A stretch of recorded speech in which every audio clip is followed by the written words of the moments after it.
I got a very interesting question from one of my subscribers asking, how can you train your tactical ability without constantly solving tactical puzzles? What's an alternative way?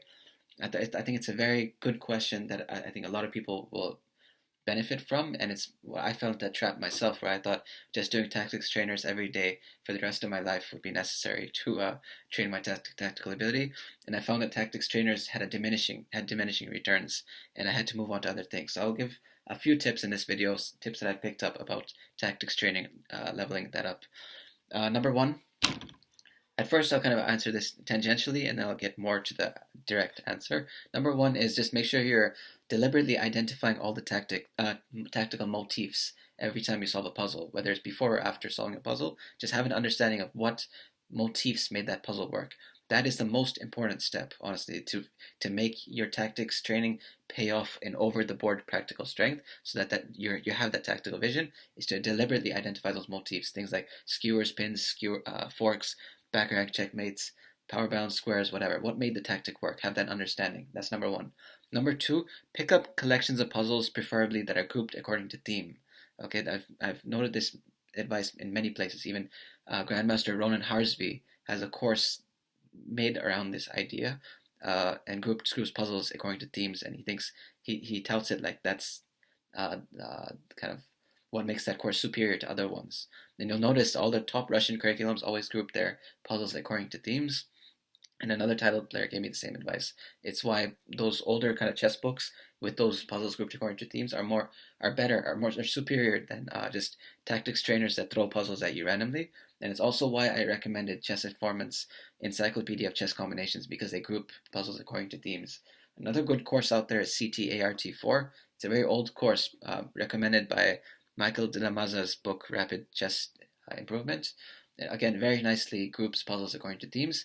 And there's something about this. I noticed it myself when I was solving Jacob Aagaard's book Calculation. Like that's like the top tier of like the hardest puzzles ever.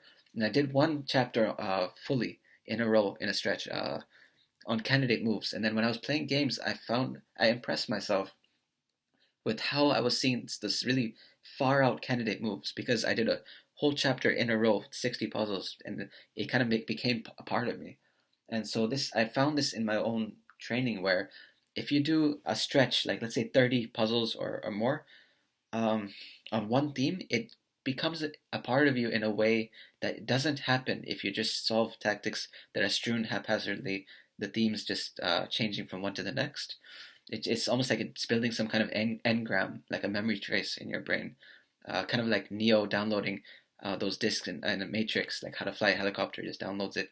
Well, the way you download it, and actually I've noticed this in learning anything really. Like I remember I trying to learn history, and I remember if I learned history one day, memorized a bunch of dates, left it for like a week, learned other stuff, and came back, I would have forgotten all the dates and it would have been useless.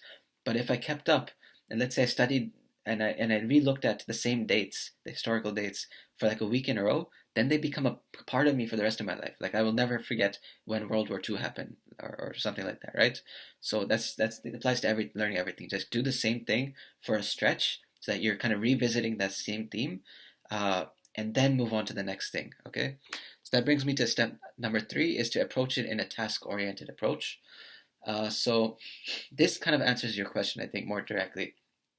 So it's not a matter of just solving tactics indefinitely. Like I said, there's diminishing returns. So this point ties in with the last one.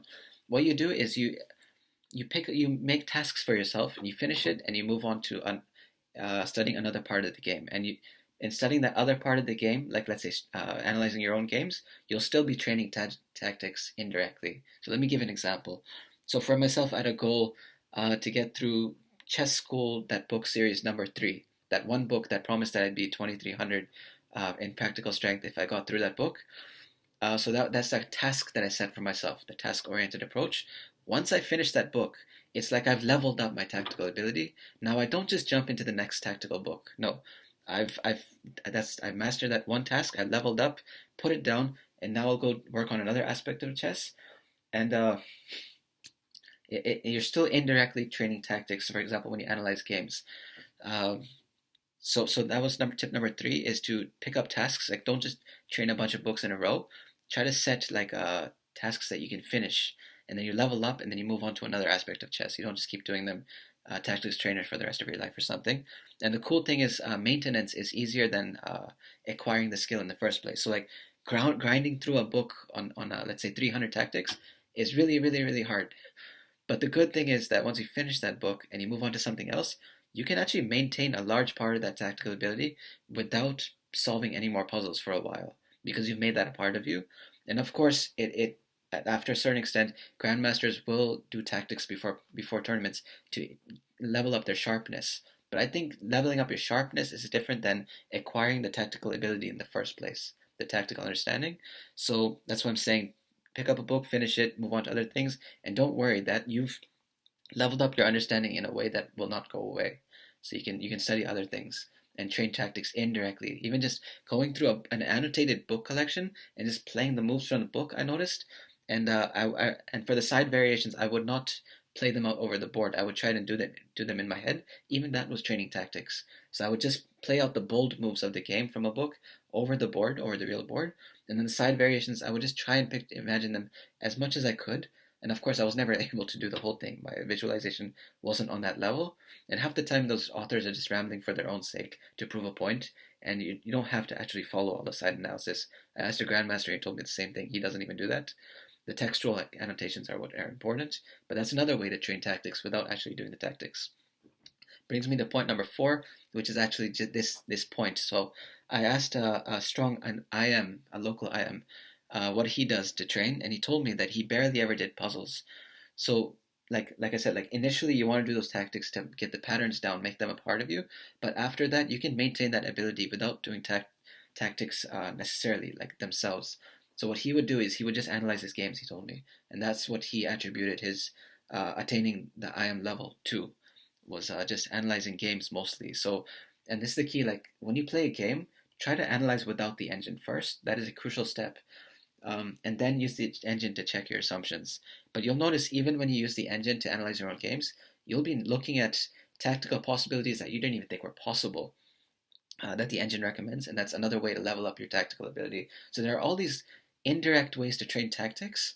So what I would recommend is build that pattern, like build that engram, make it a part of you with that task-oriented approach by picking up and doing a bunch of puzzles on one theme. Make that a part of you, like in the Matrix, downloading how to drive a helicopter. Like you put that skill in your head, and now yes, from time to time you'll have to revisit it, do some more puzzles to get that sharpness back up. But you've at least made that tactical understanding a part of you, and it will not go away.